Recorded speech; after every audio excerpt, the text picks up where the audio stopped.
मन की बात के एक और एपिसोड में मुझे आप सभी के साथ देश की सफलता को, देशवासियों की सफलता को, उनकी इंस्पायरिंग लाइफ जर्नी को आपसे साझा करने का अवसर मिला है। इन दिनों सबसे ज्यादा पत्र, संदेश जो मुझे मिले हैं वो दो विषयों पर बहुत अधिक है। पहला विषय है चंद्रयान-3 की सफल लैंडिंग और दूसरा विषय है दिल्ली में G20 का सफल आयोजन। देश के हर हिस्से से, समाज के हर वर्ग से, हर उम्र के लोगों के मुझे अनगिनत पत्र मिले हैं। जब चंद्रयान-3 का लैंडर चंद्रमा पर उतरने वाला था, तब करोड़ों लोग अलग अलग माध्यमों के जरिए एक साथ इस घटना के पल पल के साक्षी बन रहे थे। इसरो के YouTube लाइव चैनल पर 80 लाख से ज्यादा लोगों ने इस घटना को देखा। अपने आप में ही एक रिकॉर्ड है।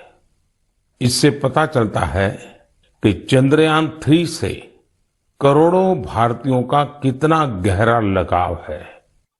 चंद्रयान की इस सफलता पर देश में इन दिनों एक बहुत ही शानदार क्विज कंपटीशन भी चल रहा है, प्रश्न स्पर्धा, और उसे नाम दिया गया है चंद्रयान-3 महाक्विज।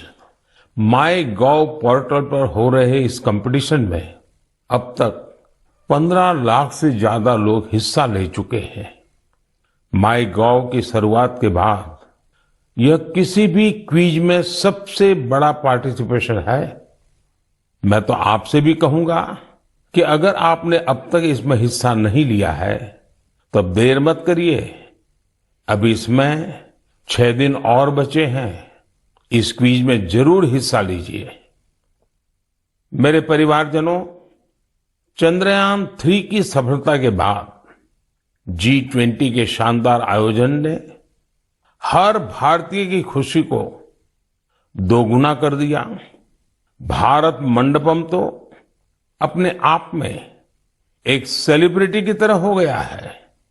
लोग उसके साथ सेल्फी खिंचा रहे हैं और गर्व से पोस्ट भी कर रहे हैं।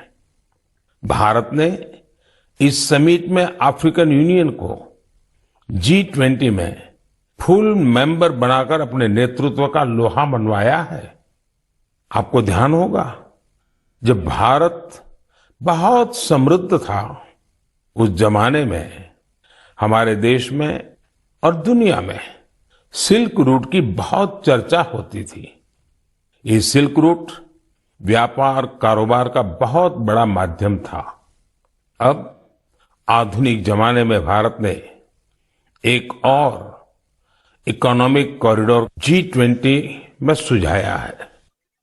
ये है India middle east Europe economic corridor. ये कॉरिडोर आने वाले सैकड़ों वर्षों तक विश्व व्यापार का आधार बनने जा रहा है, और इतिहास इस बात को हमेशा याद रखेगा कि इस कॉरिडोर का सूत्रपात भारत की धरती पर हुआ था। साथियों, G20 के दौरान जिस तरह भारत की युवा शक्ति इस आयोजन से जुड़ी, उसकी आज विशेष चर्चा आवश्यक है। साल भर तक देश के अनेकों यूनिवर्सिटीज में G20 से जुड़े कार्यक्रम हुए। अब इसी श्रृंखला में दिल्ली में एक और एक्साइटिंग प्रोग्राम होने जा रहा है, G20 यूनिवर्सिटी कनेक्ट प्रोग्राम। इस प्रोग्राम के माध्यम से देश भर के लाखों यूनिवर्सिटी स्टूडेंट्स एक दूसरे से जुड़ेंगे। इसमें IITs, IIMs, NITs और मेडिकल कॉलेजेस जैसे कई प्रतिष्ठित संस्थान भी भाग लेंगे। मैं चाहूंगा कि अगर आप कॉलेज स्टूडेंट हैं तो 26 सितंबर को होने वाले इस कार्यक्रम को जरूर देखिएगा, इससे जरूर जुड़िएगा। भारत के भविष्य में, युवाओं के भविष्य पर इसमें बहुत सारी दिलचस्प बातें होने वाली है। मैं खुद भी इस कार्यक्रम में शामिल होऊंगा। मुझे भी अपने कॉलेज स्टूडेंट से संवाद का इंतजार है। मेरे परिवारजनों, आज से 2 दिन बाद 27 सितंबर को विश्व पर्यटन दिवस है। पर्यटन को कुछ लोग सिर्फ सैर सपाटे के तौर पर देखते हैं, लेकिन पर्यटन का एक बहुत बड़ा पहलू रोजगार से जुड़ा है। कहते हैं, सबसे कम इन्वेस्टमेंट में सबसे ज्यादा रोजगार अगर कोई सेक्टर पैदा करता है तो वो टूरिज्म सेक्टर ही है। टूरिज्म सेक्टर को बढ़ाने में किसी भी देश के लिए गुडविल, उसके प्रति आकर्षण बहुत मैटर करता है। बीते कुछ वर्षों में भारत के प्रति आकर्षण बहुत बढ़ा है और G20 के सफल आयोजन के बाद दुनिया के लोगों का इंटरेस्ट भारत में और बढ़ गया है। साथियों, G20 में 1 लाख से ज्यादा डेलीगेट्स भारत आए। वो यहाँ की विविधता, अलग अलग परंपराएं, भांति भांति का खान पान और हमारी धरोहरों से परिचित हुए। यहाँ आने वाले डेलीगेट्स अपने साथ जो शानदार अनुभव लेकर गए हैं, उससे टूरिज्म का और विस्तार होगा। आप लोगों को पता ही है कि भारत में एक से बढ़कर एक वर्ल्ड हेरिटेज साइट्स भी हैं और इनकी संख्या लगातार बढ़ती जा रही है। कुछ ही दिन पहले शांति निकेतन और कर्नाटका के पवित्र होयसड़ा मंदिरों को वर्ल्ड हेरिटेज साइट्स घोषित किया गया है। मैं इस शानदार उपलब्धि के लिए समस्त देशवासियों को बधाई देता हूं। मुझे 2018 में शांति निकेतन की यात्रा का सौभाग्य मिला था। शांति निकेतन से गुरुदेव रविंद्रनाथ टैगोर का जुड़ाव रहा है। गुरुदेव रविंद्रनाथ टैगोर ने शांति निकेतन का मोटो संस्कृत के एक प्राचीन श्लोक से लिया था। वह श्लोक है, यत्र विश्वम भवत्येक नीडम, अर्थात जहां एक छोटे से घोंसले में पूरा संसार समाहित हो सकता है। कर्नाटका के जिन होयसड़ा मंदिरों को यूनेस्को ने विश्व धरोहर सूची में शामिल किया है, उन्हें 13वीं शताब्दी के बेहतरीन आर्किटेक्चर के लिए जाना जाता है। इन मंदिरों को यूनेस्को से मान्यता मिलना मंदिर निर्माण की भारतीय परंपरा का भी सम्मान है। भारत में अब वर्ल्ड हेरिटेज प्रॉपर्टीज की कुल संख्या 42 हो गई है। भारत का प्रयास है कि हमारे ज्यादा से ज्यादा ऐतिहासिक और सांस्कृतिक जगहों को वर्ल्ड हेरिटेज साइट की मान्यता मिले। मेरा आप सबसे आग्रह है कि जब भी आप कहीं घूमने जाने की योजना बनाएं तो ये प्रयास करें कि भारत की विविधता के दर्शन करें। आप अलग अलग राज्यों की संस्कृति को समझें, हेरिटेज साइट्स को देखें। इससे आप अपने देश के गौरवशाली इतिहास से तो परिचित होंगे ही, स्थानीय लोगों की आय बढ़ाने का भी आप अहम माध्यम बनेंगे। मेरे परिवारजनों, भारतीय संस्कृति और भारतीय संगीत अब ग्लोबल हो चुका है। दुनिया भर के लोगों का इनसे लगाव दिनों दिन बढ़ता ही जा रहा है। एक प्यारी सी बिटिया द्वारा की गई एक प्रस्तुति, उसका एक छोटा सा ऑडियो आपको सुनाता हूं। जगज्जालपालं कजत्कण्ठमालं शरच्चन्द्रभालं महादैत्यकालं नभो नीलकायं तुरावारमायं सुपद्मसहायं भजेऽहं नागेन्द्रहाराय त्रैलोचनाय भस्मङ्गरागाय माहेश्वराय नित्याय शुद्धाय दिगम्बराय तस्मै नकाराय शिवाय। इससे सुनकर आप भी हैरान हो गए ना, कितनी मधुर आवाज है और हर शब्द में जो भाव झलकते हैं, ईश्वर के प्रति उनका लगाव हम अनुभव कर सकते हैं। अगर मैं ये बताऊं कि सुरीली आवाज जर्मनी की एक बेटी की है, तो शायद आप और अधिक हैरान होंगे। इस बिटिया का नाम कैसमी है। 21 साल की कैसमी इन दिनों इंस्टाग्राम पर खूब छाई हुई है। जर्मनी की रहने वाली कैसमी कभी भारत नहीं आई है, लेकिन वो भारतीय संगीत की दीवानी है, जिसने कभी भारत को देखा तक नहीं। उसकी भारतीय संगीत में ये रुचि बहुत ही इंस्पायरिंग है। कैसमी जन्म से ही देख नहीं पाती है, लेकिन ये मुश्किल चुनौती उन्हें असाधारण उपलब्धियों से रोक नहीं पाई। म्यूजिक और क्रिएटिविटी को लेकर उनका पैशन कुछ ऐसा था कि बचपन से ही उन्होंने गाना शुरू कर दिया। अफ्रीकन ड्रमिंग की शुरुआत तो उन्होंने महज 3 साल की उम्र में ही कर दी थी। भारतीय संगीत से उनका परिचय 5-6 साल पहले ही हुआ। भारत के संगीत ने उनको इतना मोह लिया कि उसमें पूरी तरह से रम गई। उन्होंने तबला बजाना भी सीखा है। सबसे इंस्पायरिंग बात तो यह है कि वे कई सारी भारतीय भाषाओं में गाने में महारत हासिल कर चुकी है। संस्कृत, हिंदी, मलयालम, तमिल, कन्नड़ या फिर असमी, बंगाली, मराठी, उर्दू, उन्होंने इन सब में अपने सुर साधे हैं। आप कल्पना कर सकते हैं, किसी को दूसरी अनजान भाषा की 2-3 लाइनें बोलनी पड़ जाए तो कितनी मुश्किल आती है। लेकिन कैसमी के लिए जैसे बाएं हाथ का खेल है। आप सभी के लिए मैं यहां कन्नड़ा में गाए उनके एक गीत को शेयर कर रहा हूं। ನಮ್ಮ ವಚನ ಬಹುವಚನ ನುಡಿರು ಕನ್ನಡ ನಡೆಯಿರೋ ಕನ್ನಡ। ನಮ್ಮ ವಚನ ಬಹುವಚನ ನುಡಿರು ಕನ್ನಡ ನಡೆಯಿರೋ ಕನ್ನಡ। ಕನ್ನಡ ನಮ್ಮ ಕನ್ನಡ।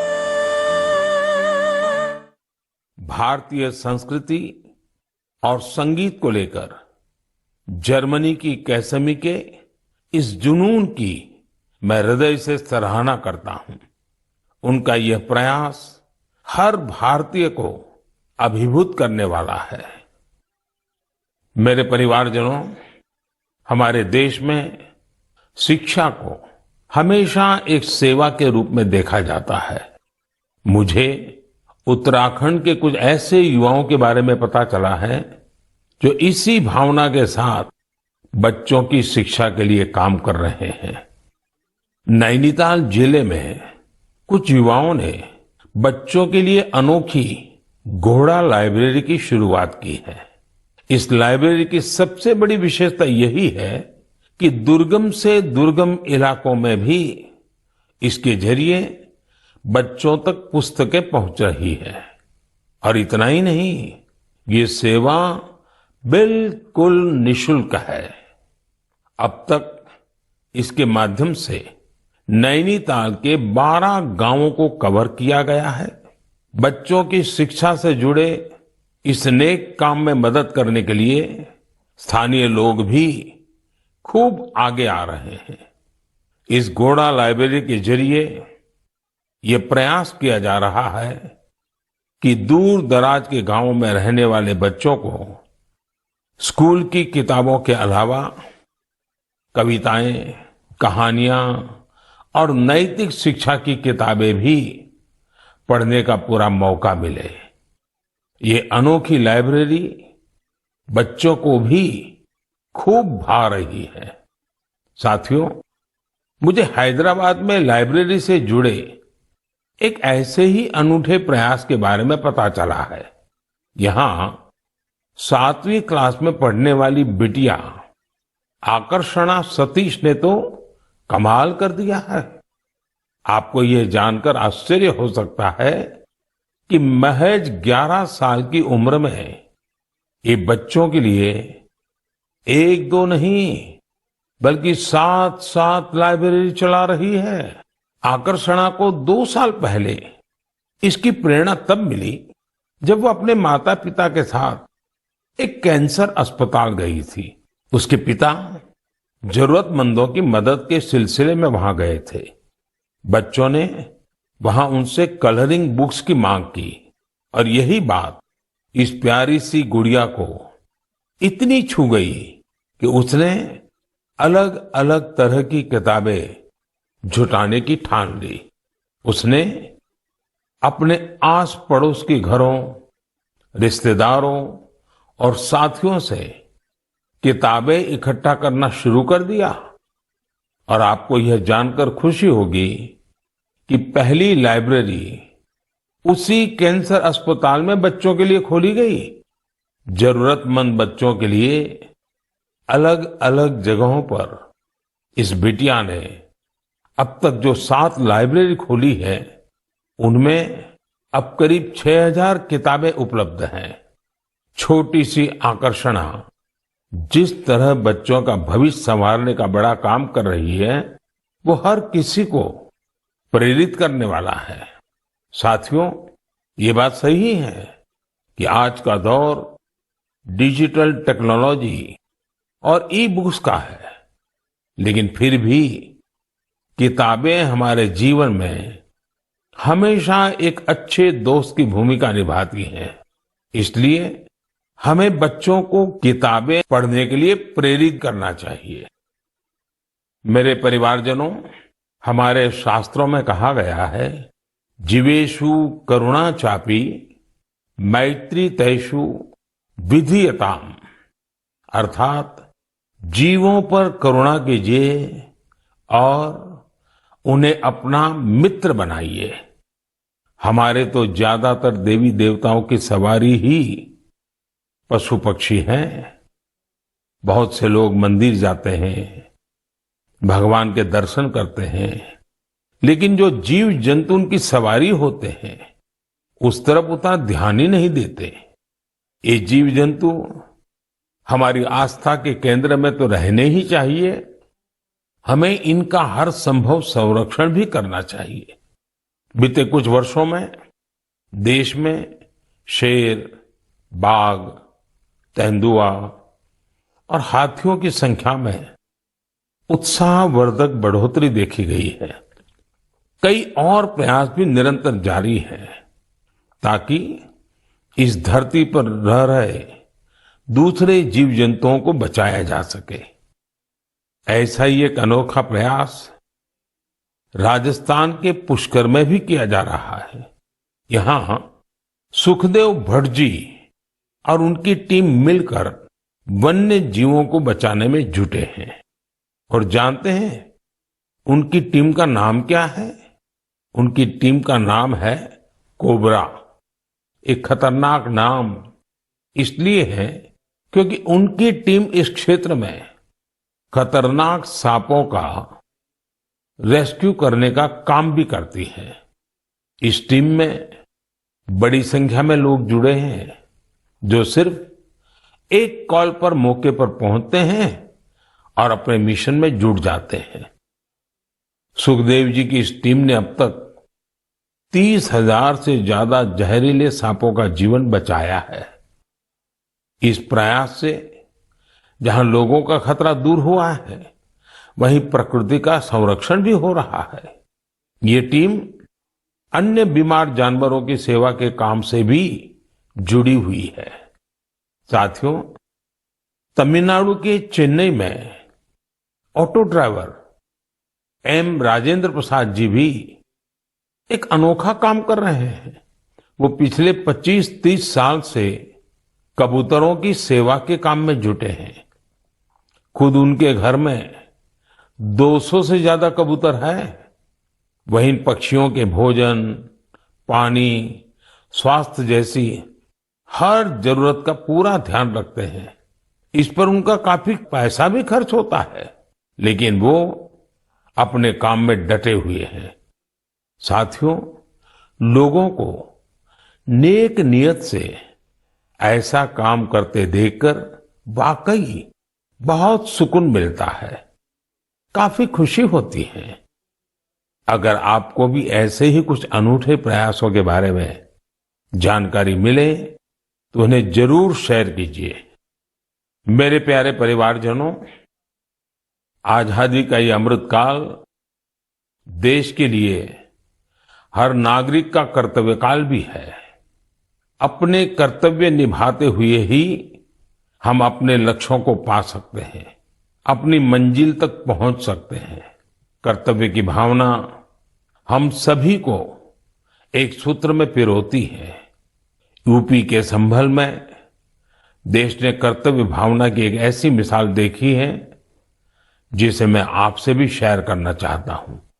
आप सोचिए, 70 से ज्यादा गांव हो, हजारों की आबादी हो और सभी लोग मिलकर एक लक्ष्य, एक ध्येय की प्राप्ति के लिए साथ आ जाए, जुट जाए। ऐसा कम ही होता है, लेकिन संभल के लोगों ने ये करके दिखाया। इन लोगों ने मिलकर जन भागीदारी और सामूहिकता की बहुत ही शानदार मिसाल कायम की है। दरअसल इस क्षेत्र में दशकों पहले सोत नाम की एक नदी हुआ करती थी। अमरोहा से शुरू होकर संभल होते हुए बदायूं तक बहने वाली ये नदी एक समय इस क्षेत्र में जीवनदायिनी के रूप में जानी जाती थी। इस नदी में अनवरत जल प्रवाहित होता था, जो यहाँ के किसानों के लिए खेती का मुख्य आधार था। समय के साथ नदी का प्रवाह कम हुआ। नदी जिन रास्तों से बहती थी वहां अतिक्रमण हो गया और ये नदी विलुप्त हो गई। नदी को मां मानने वाले हमारे देश में संभल के लोगों ने इस सोत नदी को भी पुनर्जीवित करने का संकल्प ले लिया। पिछले साल दिसंबर में सोत नदी के कायाकल्प का काम 70 से ज्यादा ग्राम पंचायतों ने मिलकर शुरू किया। ग्राम पंचायतों के लोगों ने सरकारी विभागों को भी अपने साथ लिया। आपको ये जानकर खुशी होगी कि साल के पहले 6 महीने में ही ये लोग नदी के 100 किलोमीटर से ज्यादा रास्ते का पुनरुद्धार कर चुके थे। जब बारिश का मौसम शुरू हुआ तो यहाँ के लोगों की मेहनत रंग लाई और सोत नदी पानी से लबालब भर गई। यहाँ के किसानों के लिए खुशी का एक बड़ा मौका बनकर आया है। लोगों ने नदी के किनारे बांस के 10,000 से भी अधिक पौधे भी लगाए हैं ताकि इसके किनारे पूरी तरह सुरक्षित रहें।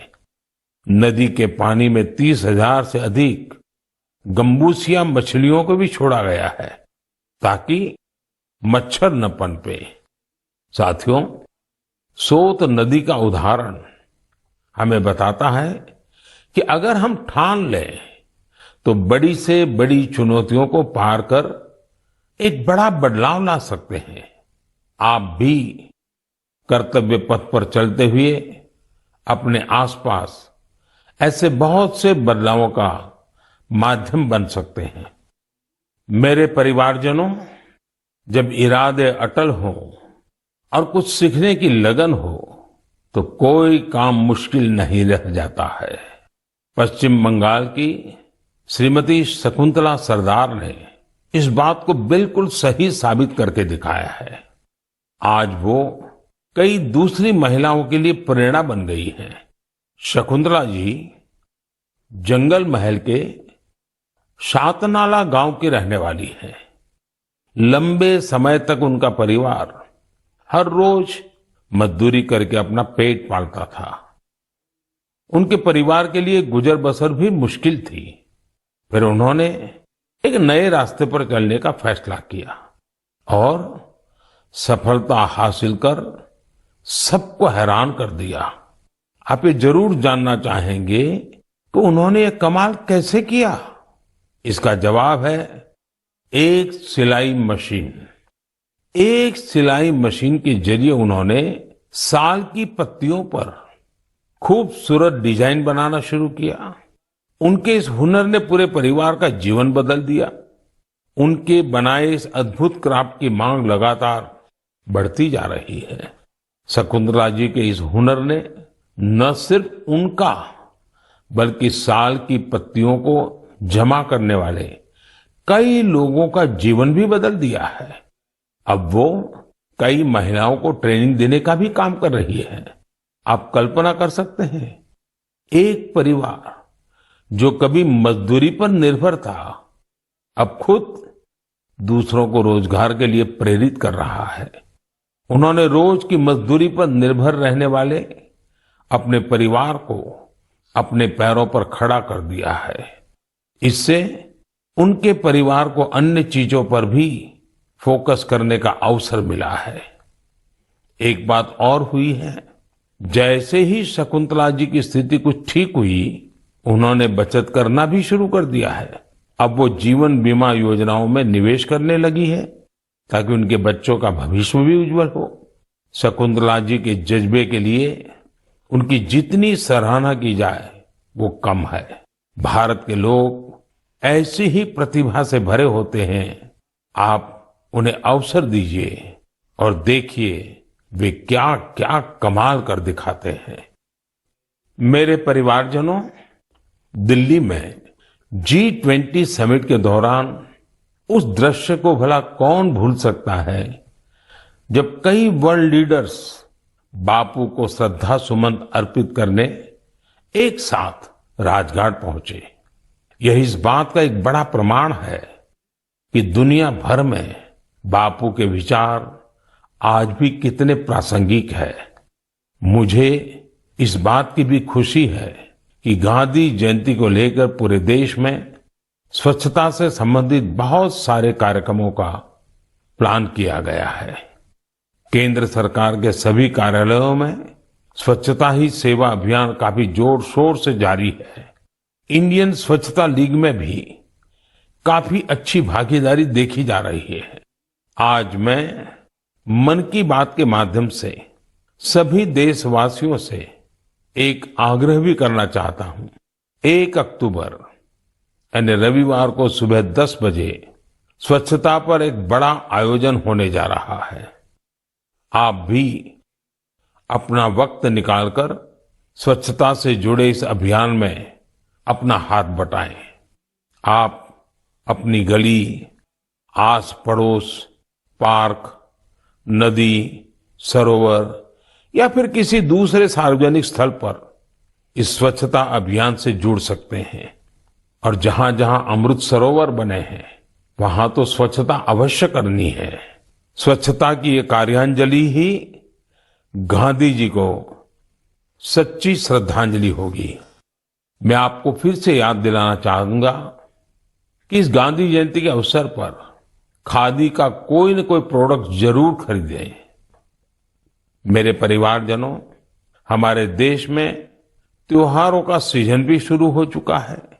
आप सभी के घर में भी कुछ नया खरीदने की योजना बन रही होगी। कोई इस इंतजार में होगा कि नवरात्र के समय वो अपना शुभ काम शुरू करेगा। उमंग, उत्साह के इस वातावरण में आप वोकल फॉर लोकल का मंत्र भी जरूर याद रखें। जहां तक संभव हो आप भारत में बने सामानों की खरीदारी करें, भारतीय प्रोडक्ट का उपयोग करें और मेड इन इंडिया सामान का ही उपहार दें।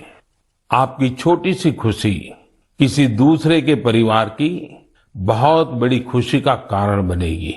आप जो भारतीय सामान खरीदेंगे उसका सीधा फायदा हमारे श्रमिकों, कामगारों, शिल्पकारों और अन्य विश्वकर्मा भाई बहनों को मिलेगा। आजकल तो बहुत सारे स्टार्टअप्स भी स्थानीय प्रोडक्ट्स को बढ़ावा दे रहे हैं। आप स्थानीय चीजें खरीदेंगे तो स्टार्टअप्स के इन युवाओं को भी फायदा होगा। मेरे प्यारे परिवारजनों, मन की बात में बस आज इतना ही। अगली बार जब आपसे मन की बात में मिलूंगा तो नवरात्रि और दशहरा बीत चुके होंगे। त्योहारों के इस मौसम में आप भी पूरे उत्साह से हर पर्व मनाएं, आपके परिवार में खुशियां रहे, मेरी यही कामना है। इन पर्वों की आपको बहुत सारी शुभकामनाएं। आपसे फिर मुलाकात होगी और भी नए विषयों के साथ, देशवासियों की नई सफलताओं के साथ। आप अपने संदेश मुझे जरूर भेजते रहिए, अपने अनुभव शेयर करना न भूलें। मैं प्रतीक्षा करूंगा। बहुत बहुत धन्यवाद। नमस्कार।